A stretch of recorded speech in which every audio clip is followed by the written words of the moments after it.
Louvado seja o nome do Senhor Jesus por mais um dia. Estamos juntos no nosso plano de leitura da Bíblia. Seja bem-vindo.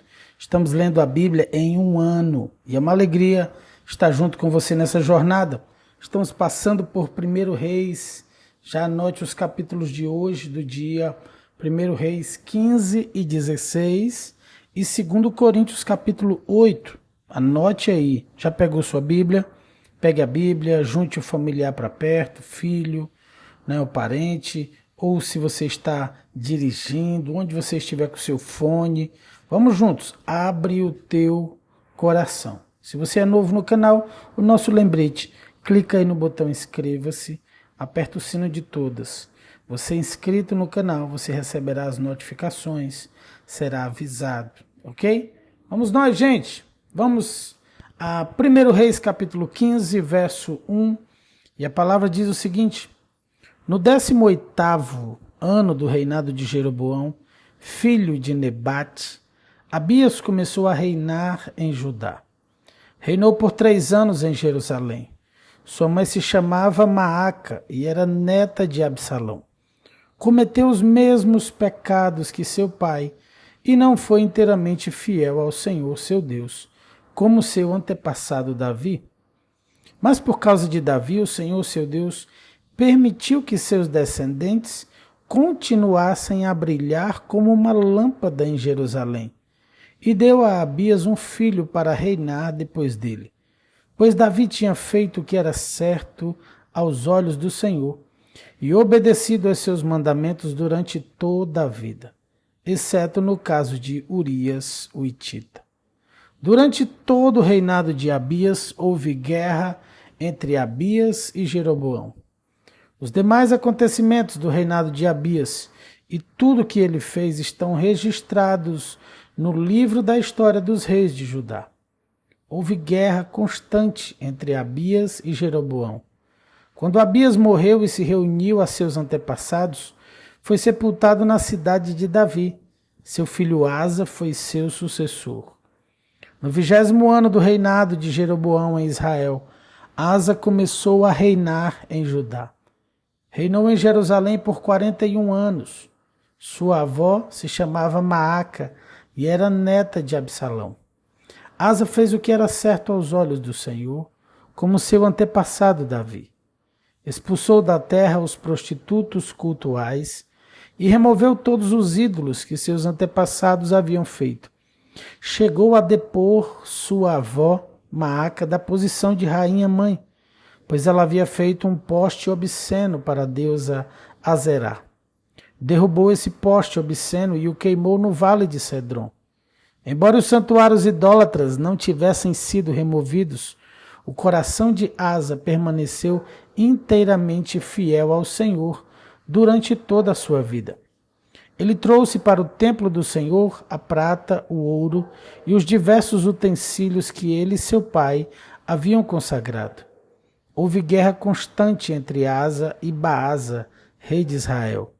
Baasa, rei de Israel, invadiu Judá e fortificou Ramá, a fim de impedir que qualquer um entrasse ou saísse do território de Asa, rei de Judá.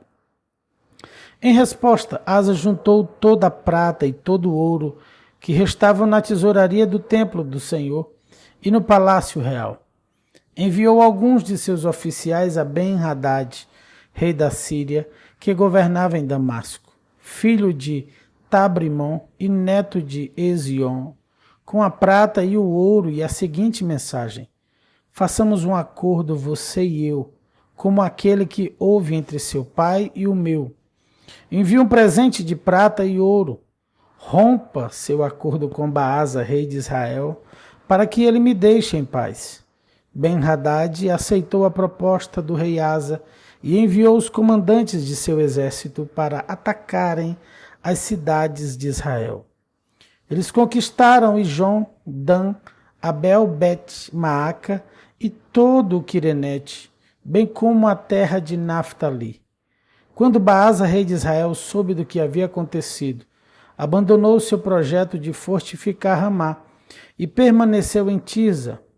Então o rei Asa decretou que todos os homens de Judá, sem exceção, ajudassem a levar embora as pedras e a madeira usadas por Baasa para fortificar Ramá. Asa empregou esses materiais para fortificar a cidade de Geba, em Benjamim, e a cidade de Mispá. Os demais acontecimentos do reinado de Asa, a extensão de seu poder, tudo o que ele fez e o nome das cidades que ele construiu, estão registrados no livro da história dos reis de Judá. Em sua velhice sofreu de uma doença nos pés. Quando Asa morreu, foi sepultado com seus antepassados na cidade de Davi. Seu filho Josafá foi seu sucessor. Nadab, filho de Jeroboão, começou a reinar em Israel no segundo ano do reinado de Asa, rei de Judá. Reinou em Israel por 2 anos. Fez o que era mal aos olhos do Senhor. Seguiu o exemplo de seu pai Jeroboão e persistiu nos pecados que ele havia levado Israel a cometer. Baasa, filho de Aías, da tribo de Sacar, conspirou contra Nadab e o assassinou, enquanto ele e o exército israelita sitiavam a cidade filisteia de Gibeton. Baasa matou Nadab no 3º ano do reinado de Asa, rei de Judá, e se tornou seu sucessor. Assim que Baasa subiu ao poder, matou todos os descendentes de Jeroboão. Não restou ninguém de sua família, exatamente como o Senhor havia anunciado por meio do profeta Aías de Siló. Isso aconteceu porque Jeroboão havia provocado a ira do Senhor com os pecados que tinha cometido e levado Israel a cometer. Os demais acontecimentos do reinado de Nadab e tudo o que ele fez estão registrados no livro da história dos reis de Israel. Houve guerra constante entre Asa, rei de Judá, e Baasa, rei de Israel. Baasa, filho de Aías, começou a reinar sobre todo Israel no 3º ano do reinado de Asa, rei de Judá. Reinou em Tisa por 24 anos, fez o que era mal aos olhos do Senhor, seguiu o exemplo de Jeroboão e persistiu nos pecados que Jeroboão havia levado Israel a cometer. E aqui finalizamos o capítulo 15 de 1 Reis, vamos ao capítulo 16, a partir do verso 1. Esta mensagem do Senhor foi transmitida ao rei Baasa pelo profeta Jeú, filho de Anani. Eu o levantei do pó a fim de torná-lo líder do meu povo Israel. Mas você seguiu o exemplo de Jeroboão. Provocou minha ira ao fazer meu povo Israel pecar. Por isso destruirei você e sua família, assim como destruí os descendentes de Jeroboão, filho de Nebate. Os membros da família de Baasa que morreram na cidade serão comidos pelos cães, e os que morrerem no campo serão comidos pelos abutres. Os demais acontecimentos do reinado de Baasa, o que ele fez e a extensão de seu poder, estão registrados no livro da história dos reis de Israel. Quando Baasa morreu e se reuniu a seus antepassados, foi sepultado em Tirza. Seu filho Elá foi seu sucessor. A mensagem do Senhor contra Baasa e sua família veio por meio do profeta Jeú, filho de Anani. Foi transmitida porque Baasa havia feito o que era mal aos olhos do Senhor, como a família de Jeroboão, e também porque Baasa havia destruído a família de Jeroboão. Os pecados de Baasa provocaram a ira do Senhor. Elá, filho de Baasa, começou a reinar em Israel no 26º ano do reinado de Asa, rei de Judá. Reinou em Tisa por 2 anos. Então Zinri, comandante de metade dos carros de guerra do rei, conspirou contra ele. Certo dia em Tirza, Elá estava se embebedando na casa de Arza, supervisor do palácio. Zinri entrou, feriu Elá e o matou. Isso aconteceu no 27º ano do reinado de Asa, rei de Judá. Zinri se tornou o sucessor de Elá. Logo que Zinri subiu ao poder, matou toda a família de Baasa. Não deixou vivo nenhum filho do sexo masculino. Exterminou até mesmo parentes e amigos. Desse modo, Zinri destruiu a dinastia de Baasa, como o Senhor havia anunciado por meio do profeta Jeú. Isso aconteceu por causa de todos os pecados que Baasa e seu filho Elá haviam cometido e levado Israel a cometer. Com seus ídolos inúteis, provocaram a ira do Senhor, Deus de Israel. Os demais acontecimentos do reinado de Elá e tudo que ele fez estão registrados no livro da história dos reis de Israel. Zinri começou a reinar em Israel no 27º ano do reinado de Asa, rei de Judá. Reinou em Tisa por apenas 7 dias. Nessa ocasião, o exército de Israel estava acampado próximo à cidade filisteia de Gibeton. Quando souberam que Zinri havia traído e assassinado o rei, naquele mesmo dia proclamaram Onri, comandante do exército, o novo rei de Israel. Onri levou todo o exército de Israel de Gibeton a Tisa e cercou a cidade. Quando Zinri viu que a cidade havia sido conquistada, foi para a parte mais protegida do palácio real, ateou fogo ao edifício e morreu no meio das chamas. Ele também havia feito o que era mal aos olhos do Senhor, seguiu o exemplo de Jeroboão nos pecados que tinha cometido e levado Israel a cometer. Os demais acontecimentos do reinado de Zinri e sua conspiração estão registrados no livro da história dos reis de Israel. O povo de Israel se dividiu em 2 partidos. Metade queria proclamar rei Tibni, filho de Ginate, e a outra metade apoiava Onri. Os partidários de Onri derrotaram os de Tibni, filho de Ginate, e Tibni morreu e Onri se tornou rei. Onri começou seu reinado no 31º ano do reinado de Asa, rei de Judá. Ao todo reinou por 12 anos, 6 deles em Tirza. Então Onri comprou de Semer o monte de Samaria por 70 quilos de prata. Construiu ali uma cidade que chamou de Samaria em homenagem a Semer, o antigo proprietário do monte. Onri fez o que era mal aos olhos do Senhor, pior que todos os reis antes dele. Seguiu o exemplo de Jeroboão, filho de Nebate, em todos os pecados que tinha cometido e levado Israel a cometer. Com seus ídolos inúteis, o povo provocou a ira do Senhor, Deus de Israel. Os demais acontecimentos do reinado de Onri, o que ele fez e a extensão do seu poder estão registrados no livro da história dos reis de Israel. Quando Onri morreu e se reuniu a seus antepassados, foi sepultado em Samaria. Seu filho Acabe foi seu sucessor.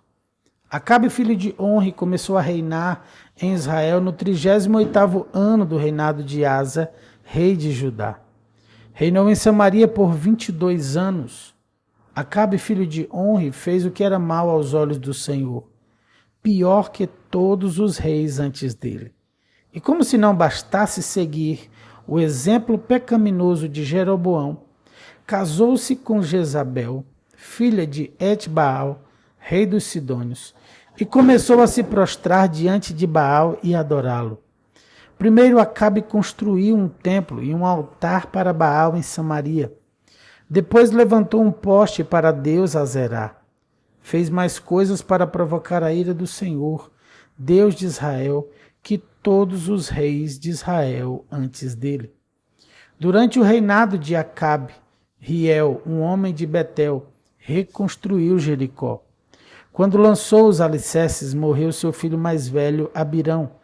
E quando terminou a reconstrução e colocou as portas, morreu seu filho mais novo, Segube. Tudo isso aconteceu de acordo com a mensagem do Senhor a respeito de Jericó, transmitida por meio de Josué, filho de Num. E aqui nós finalizamos os capítulos do Antigo Testamento, vamos ao Novo Testamento. Vamos a 2 Coríntios, capítulo 8. Agora, irmãos, queremos que saibam o que Deus, em sua graça, tem feito por meio das igrejas da Macedônia. Elas têm sido provadas com muitas aflições, mas sua grande alegria e extrema pobreza transbordaram em rica generosidade. Posso testemunhar que deram não apenas o que podiam, mas muito além, e o fizeram por iniciativa própria. Eles nos suplicaram repetidamente o privilégio de participar da oferta ao povo santo. Fizeram até mais do que esperávamos, pois seu primeiro passo foi entregar-se ao Senhor e a nós, como era desejo de Deus. Por isso pedimos a Tito, que inicialmente encorajou vocês a contribuírem, que os visitasse outra vez e os animasse a completar esse serviço de generosidade. Visto que vocês se destacam em tantos aspectos na fé, nos discursos eloquentes, no conhecimento, no entusiasmo e no amor que receberam de nós, queríamos que também se destacassem no generoso ato de contribuir. Não estou ordenando que o façam, mas sim testando a sinceridade de seu amor ao compará-lo com a dedicação de outros. Vocês conhecem a graça de nosso Senhor Jesus Cristo. Embora fosse rico, por amor a vocês, ele se fez pobre, para que por meio da pobreza dele vocês se tornassem ricos. Este é o meu conselho. Seria bom que terminassem o que começaram há um ano, quando foram os primeiros a querer contribuir e a efetivamente fazê-lo. Assim, completem o que começaram. Que a boa vontade demonstrada no princípio seja igualada agora por sua contribuição. Doem proporcionalmente aquilo que possuem. Tudo o que derem será aceitável, desde que o façam de boa vontade, de acordo com o que têm e não com o que não têm. Não que sua contribuição deva facilitar a vida dos outros e dificultar a de vocês. Quero dizer apenas que deve haver igualdade. No momento vocês têm fartura e podem ajudar os que passam por necessidades. Em outra ocasião, eles terão fartura e poderão compartilhar com vocês quando for necessário. Assim haverá igualdade. Como dizem as Escrituras, para aqueles que muito recolheram, nada sobrou, e para aqueles que pouco recolheram, nada faltou. Agradeço a Deus porque Ele concedeu a Tito a mesma dedicação que eu tenho por vocês. Tito recebeu com prazer o nosso pedido para que os visitasse outra vez. Na verdade, ele mesmo estava ansioso para ir vê-los. Com ele estamos enviando outro irmão que é elogiado por todas as igrejas como pregador das boas novas. Ele foi nomeado pelas igrejas para nos acompanhar quando levamos a oferta, um serviço que visa glorificar o Senhor e mostrar nossa disposição de ajudar. Com isso, queremos evitar qualquer crítica à nossa maneira de administrar essa oferta generosa. Tomamos o cuidado de agir honradamente, não só aos olhos do Senhor, mas também diante das pessoas. Além disso, estamos enviando com eles outro irmão que muitas vezes deu provas de seu bom caráter e que em várias ocasiões, de diversas maneiras, demonstrou enorme dedicação. E por causa da grande confiança que ele tem em vocês, agora está ainda mais empolgado. Se alguém lhes perguntar a respeito de Tito, digam que ele é meu colaborador, que trabalha comigo para ajudar vocês. Quanto aos irmãos que o acompanham, foram enviados pelas igrejas e trazem honra a Cristo. Portanto, mostrem diante deles seu amor e provem para todas as igrejas que temos razão ao elogiar vocês. E aqui nós finalizamos o capítulo de 2 Coríntios e os capítulos de hoje do nosso plano de leitura da Bíblia. Meu Deus do céu, antes de finalizarmos, quero orar pelo nosso dia, por sua vida, né? E quero lembrar também de você deixar o seu like, de você se inscrever no canal se você não é inscrito, aperta aí o sino de todas, e de você compartilhar. Você pode abençoar muitas vidas com a palavra de Deus compartilhando, ok? Vamos orar?